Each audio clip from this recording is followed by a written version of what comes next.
Hey friends, it's Thanksgiving morning here and it's chilly and there's frost on things, and I just want to do a video about kind of how our chores have changed since I did my chore video back in the spring. So in the spring, it's busy. I mean, we had commercial turkeys, we had heritage turkeys, we had guineas, the baby goats were new, we had just introduced that new flock of chickens. There was just a lot of different things going on.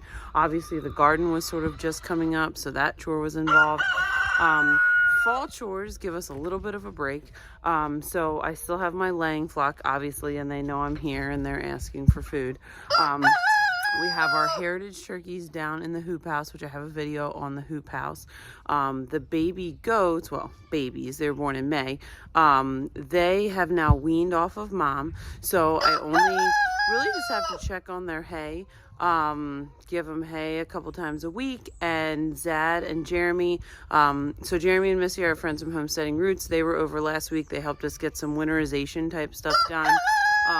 So Zad and Jeremy got the bowls winterized for the goats. I almost said the sheep, for the goats. And they got the winterizing done on the chicken water, which is fantastic for me because all I really have to do is check it. Make sure that it's not frozen. Make sure that there's still water in them. I'll show you those here in a minute. So I'm just going to kind of show you my quick walk around on fall mornings. It's nice too because in the fall I can really leave them, like if we want to go like stay at Missy and Jeremy's for a night or two, we sort of have that freedom this time of year because everybody is pretty, you know, if I top everybody off before we leave, everybody has what they need, which is kind of a nice little, you know, we don't really have a farm sitter per se. Our parents will help if we ask, but you know, there's just a lot going on. So it's just kind of nice this time of year. We can get away if we need to for a day. So I showed our chicken tube feeder in the morning chores video back from the spring, but if you didn't see that, basically we just have this big barrel here, keeps the food safe. Well, used to. The squirrels got into it once. They don't get into it anymore, but they used to. But anyway, keeps the food safe, mold free, all that kind of thing. Zad designed this tube, so this tube goes down and then they kind of have a trough that they can eat out of. Down here I have the turkey feed. So what I typically do, our turkey situation is usually kind of evolving. When we did our commercial turkeys, they were rotated around the yard. Now that we have this hoop house, this is going to be like an amazing asset to our homestead in the spring when we're hoping to be able to successfully raise meat chickens for once because they've always been destroyed by predators. So it's going to be amazing to have that. But so what I do is I have my turkey feed down here and I just take 2 scoops down, drop that in their feeder. And then when I loop back around, I'll throw the chickens pumpkins. Again, this time of year, I did a video on this too about how to get free food for your animals. Everybody's getting rid of their pumpkins. They're ready to decorate for Christmas. So they're getting rid of pumpkins and gourds. Any really, like I said in that video, the greens and things, I throw all that stuff to the chickens and they love it. All right, so I'm inside the hoop house. Here's our 5 heritage turkeys. We're basically just trying to get these guys to a little bit bigger butcher weight. They're really getting there. They've actually kind of fattened up since we put them in the hoop house, which is great. They're a much slower growing turkey than the broad-breasted white turkeys, the commercial turkeys that we grow out from the spring. So it's just a real basic setup in here. Zad just has their feeder hanging from this so they don't make a huge mess of it. I pretty much put 2 scoops in it every other day and they still had food this morning. Their water thankfully has not frozen. It is always surprising to me how much warmer it is in here. I know this is essentially a greenhouse, but it always surprises me actually that it's not super cold in here. So that is helping our water situation. This is not ideal. I do have to drag it up to a spigot and fill it up, and once Zad turns the spigots off, then I'll take it in the house. Our goal is to get these guys to the butcher before I have to do that. It's cold here. It's like 25 at night and like 50s during the day, well, like low 50s, high 40s during the day.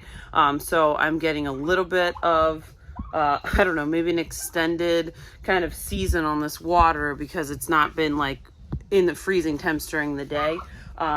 But yeah, this hoop house has been just an amazing purchase.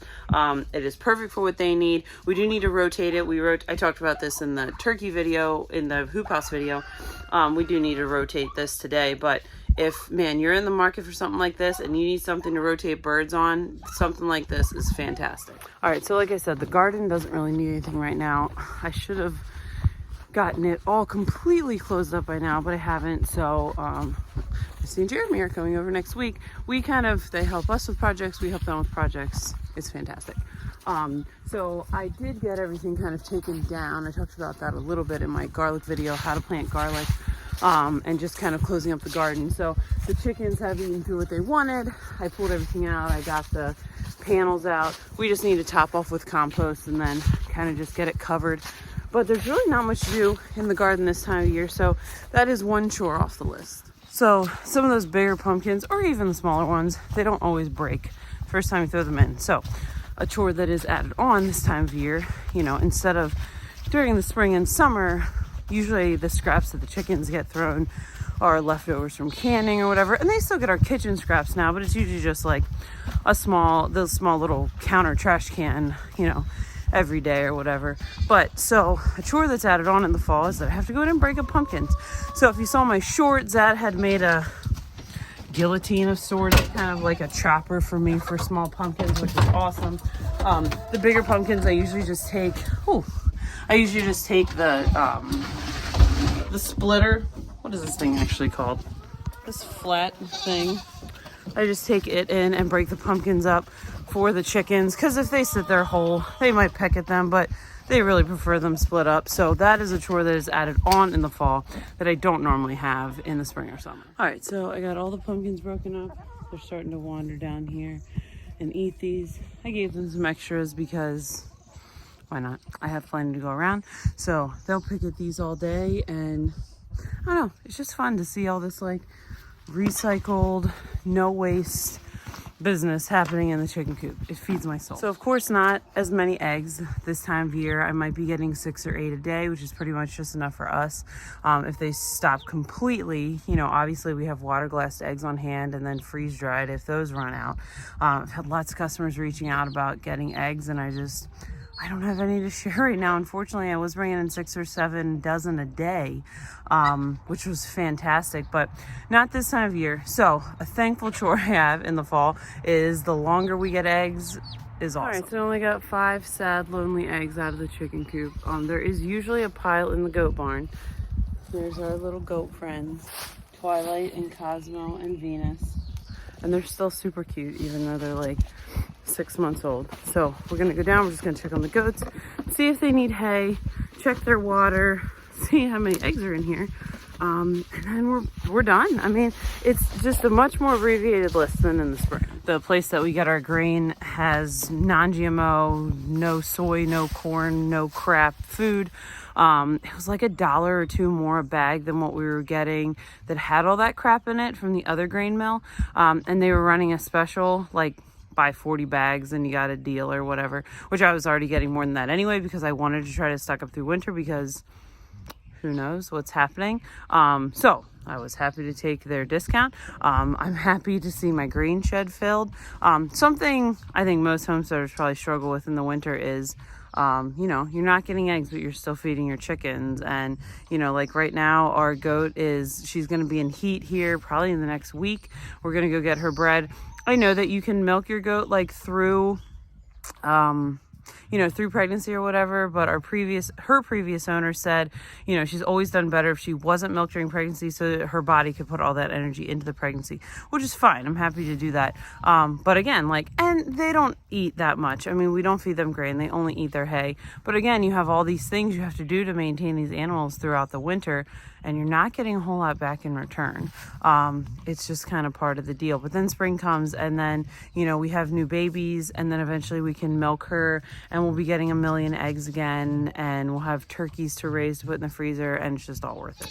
All right, friends, so that's my fall chores. Not a whole huge thing. I mean, I probably spend, I don't know, 30 minutes every 2 days, maybe an hour, depending on how many pumpkins I crush and, you know, whatever, if I stand and talk to the goats for a while or things like that.